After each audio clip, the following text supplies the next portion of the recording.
এক ছিল ছোট্ট চড়ুই পাখি, তার নাম হলো টুকু। টুকুর গ্রামে একদিন অনেক জোরে ঝড় বৃষ্টি হলো, অন্য পাখিগুলো পালাইতে থাকলো আর তাদের বাসাও ভেঙে যেতে লাগলো। টুকুরও বাসা ভেঙে গেল, কিন্তু টুকু তারপর বলল, আমি আবার নতুন করে বাসা বানাবো। তার পরের দিন টুকু খড় কাটি জোগাড় করে নতুন বাসা বানানোর জন্য তৈরি নিচ্ছিল। তখনই তার বন্ধুরা বলল, হ্যাঁ চল, আমরাও যোগ দিচ্ছি।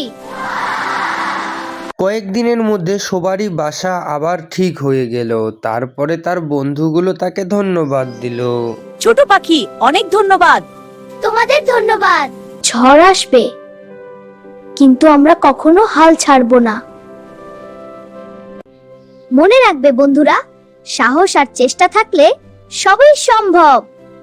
এরকম ভিডিও দেখার জন্য সাবস্ক্রাইব করো। হ্যাঁ, সাবস্ক্রাইব করো।